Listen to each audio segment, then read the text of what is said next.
Hello guys, good morning. Share ko lang po kung ano po yung ginagawa ko every daily morning.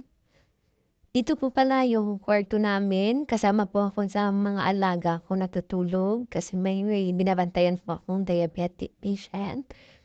And yan, linis-linis lang po tayo. Ligpit ko lang po yung kama nila.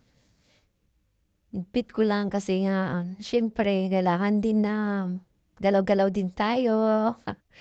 And guys, yan yung araw-araw na mga ginagawa kong mga basic lang. Yan lang talaga na area yung nililinis ko sa kwarto lang namin.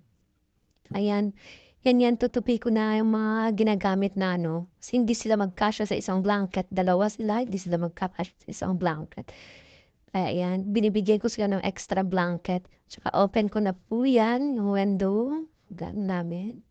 Ligpit-ligpit lang, ligpit. Tapos yan mga bag tatago ko yan kasi ayaw ko talaga na makalat guys. Ayaw ko may nakikita pong makalat. Gusto ko yung ano, yung lahat ng mga kalat itatago ko. Tsaka yan naman, dyan naman ako sa mga makeup.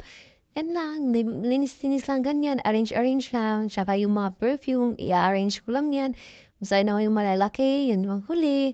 Eh, siyempre ayaw ko makita yung gusto ko naka-customize talaga yung mga perfume ng mga bata. Tsaka diyan guys, kinuha ko yung tissue kasi mag-tissue tayo kasi mag-mekos lang tayo diyan sa paglilinis. Mekos lang.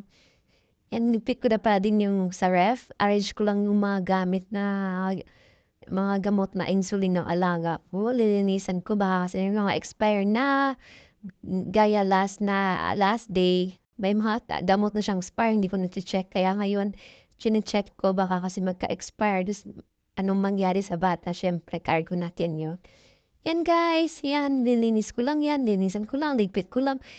After that, naman pagka wala nang trabaho, pahingahan na yan. Yan lang, mekos-mekos na linis ni natin. Kasi ilang taon na tayo dito, kaya mekos ang paglilinis. Hanggang dito na po guys. Abangan niyo po ang aking next video.